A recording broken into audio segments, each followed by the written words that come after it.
Hello friends, welcome to இது உங்கள் சமையல். இன்றைக்கி ரொம்ப டேஸ்டியான ஆரோக்கியமான ஒரு பிரேக்ஃபாஸ்ட் ரெசிபி தான் பார்க்க போகிறோம். இதை 5 மினிட்ஸில் ஈஸியாக பண்ணிடலாம். என்ன பண்ணுறதுனே தெரியல அப்படின்னு நீங்கள் கன்ஃபியூஷனாக இருக்கும்போது இந்த மாவு மட்டும் உங்கள்கிட்ட ரெடியாக இருந்துச்சுன்னா சீக்கிரமாக பண்ணிடலாம். ராகி ரொட்டி எப்படி செய்யலாம் அப்படின்னு சொல்லிட்டு வாங்க பார்க்கலாம். ஒரு பேனில் ஒரு 2 டீஸ்பூன் மட்டும் நல்லெண்ணெய் சேர்த்துட்டு 1/2 டீஸ்பூன் கடுகு, 1/2 டீஸ்பூன் உளுந்தம்பருப்பு சேர்த்துட்டு அது நல்லா பொரியட்டும். ஒரு 2 பச்சை மிளகாய் போட்டுடலாம். இதை வந்து கீரியும் சேர்த்துக்கலாம். காரம் அதிகமாக தேவைப்பட்டுச்சுன்னா கூட 2 கூட சேர்த்துக்கோங்க. ஒரு 2 பெரிய சைஸ் வெங்காயம், அதையும் வந்து இந்த மாதிரி சேர்த்துக்கலாம் கட் பண்ணி. சப்போஸ் உங்கள்கிட்ட சின்ன வெங்காயம் இருந்துச்சு, டைம் இருந்துச்சுன்னா நீங்கள் சின்ன வெங்காயத்தை கூட ஒரு 20 வெங்காயம் எடுத்து பொடியாக கட் பண்ணி இந்த மாதிரி சேர்த்துக்கலாம். உப்பு வந்து வதங்கிறதுக்காக சேர்த்துட்டு கொஞ்சமாக கருவேப்பிலை சேர்த்துட்டு வதக்கி விடுங்க. இது ரொம்ப கலர் மாறணும் அப்படின்லாம் அவசியம் இல்லை, ஓரளவுக்கு வதங்கினா போதும். ஏன்னா திருப்பி நம்ம ஆவியில் தான் வேக வைக்க போகிறோம். நல்லா ஃப்ரை ஆயிடுச்சு. இப்போ தக்காளியை கொஞ்சமாக, ஒரே ஒரு தக்காளி, சின்ன சைஸ் தான். புளிப்பு சுவை உங்களுக்கு அதிகமாக பிடிச்சிச்சு அப்படின்னா நீங்கள் கொஞ்சம் சேர்த்துக்கலாம். நான் ஸ்மால் சைஸ் தான் எடுத்துருக்கிறேன். குட்டியாக கட் பண்ணி அதையும் சேர்த்து நல்லா ஃப்ரை பண்ணியாச்சு. நல்லா மிக்ஸ் பண்ணி விடுங்க. ராகி மாவு எடுத்துக்கோங்க. எப்போயுமே மாவை வந்து சளிச்சு எடுத்துடணும், ஏதாவது பூச்சி இருந்துச்சுன்னா தெரிஞ்சிடும். இதுக்கு தேவையான அளவு உப்பு சேர்த்துக்கலாம். ஏற்கனவே நம்ம ஆனியன்லேயே உப்பு சேர்த்துருக்கோம், ஸோ பார்த்து சேர்த்துக்கோங்க.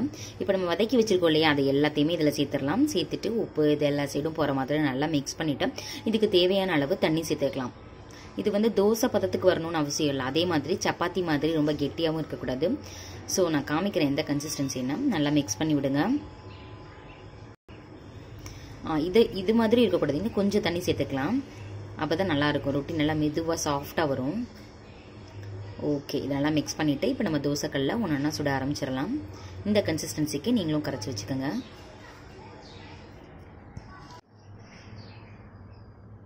தோசைக்கல்ல எடுத்துகிட்டு அதில் நல்லெண்ணெய் சேர்த்துக்கலாம். குழந்தைங்களுக்கு செய்றீங்க அப்படின்னா நீங்கள் நெய் கூட சேர்த்துக்கலாம். ஆனால் நல்லெண்ணெய் தான் ரொம்ப டேஸ்ட் நல்லாயிருக்கும். இப்போ நம்ம கரைச்சி வச்சிருக்கிற மாவு எடுத்து இந்த மாதிரி ஊற்றலாம். என்ன தான் நம்ம தோசைக்கரண்டியில் ஊற்றினாலும் அந்த காலம் மாதிரி பாட்டிமார்கள் கையில் வந்து தண்ணியை நினச்சி இந்த மாதிரி செய்வாங்க. இதுதாங்க டேஸ்ட்டு நல்லாயிருக்கும். எல்லா சைடும் ஈவனாகவும் ஸ்ப்ரெட் ஆகும். பாருங்களேன், மிளகா ஒன்று முழுசாக இருக்குது. ஸோ குழந்தைங்க சாப்பிடும்போது இதை ஈஸியாக ரிமூவ் பண்ணிவிடுவாங்க. அதனால தான் நான் அப்படி சேர்த்தேன். அப்புறம் ஒரு 2 நிமிஷத்துக்கு மூடி போட்டு மூடிடலாம். லோ ஃப்ளேமில் நல்லா குக் ஆகட்டும். உள்ள எல்லாமே இந்த மாதிரி கலர் சேஞ்ச் ஆகும். இதை நம்ம திருப்பி போட்டுடலாம். நார்மல் கல்லில் போட்டால் கூட இதே மாதிரி ஒட்டாமல் வரும். ரெடி ஆயிடுச்சு. ஸோ ராகி ரொட்டி ரெடி ஆயிடுச்சு. இதுக்கு நம்ம வந்து நல்ல காரமான சட்னி இல்லைன்னா நாட்டு சக்கரை, ரெண்டுமே டேஸ்ட் அற்புதமாக இருக்கும். சட்னியில் கொஞ்சமாக நல்லெண்ணெய் சேர்த்து கொடுங்க. ரொம்பவே அருமையான ஆரோக்கியமான சமையல். ஸோ உங்கள் குழந்தைங்களும் விரும்பி சாப்பிடுவாங்க. அந்த அளவுக்கு இது டேஸ்ட்டு நல்லாயிருக்கும். வாரம் ஒரு முறை நீங்கள் கண்டிப்பாக அதை சேர்த்துக்கோங்க. ஏன்னா உடம்புக்கு இது அதிக வலு கொடுக்குது. டயட்டில் இருக்கீங்கன்னா கண்டிப்பாக இந்த ஃபுட்டை உங்கள் ஃபுட் சார்ட்டில் ஏற்றிக்கோங்க. அப்புறம் சுகர் பேஷண்ட்ஸ் எல்லாத்துக்கும் இது சுகர் லெவலை நல்லா கண்ட்ரோல் பண்ணும். ஸோ இதையும் நீங்கள் அடிக்கடி செஞ்சு சாப்பிடுங்க. இந்த வீடியோ உங்களுக்கு பிடிச்சிருக்குன்னு நினைக்கிறேன். பிடிச்சிருந்தா சப்ஸ்கிரைப் பண்ணுங்கள், லைக் பண்ணுங்கள், கமெண்ட் பண்ணுங்கள். உங்கள் ஃப்ரெண்ட்ஸ் அண்ட் ரிலேட்டிவ்ஸ்க்கு ஷேர் பண்ணுங்கள். Thank you friends.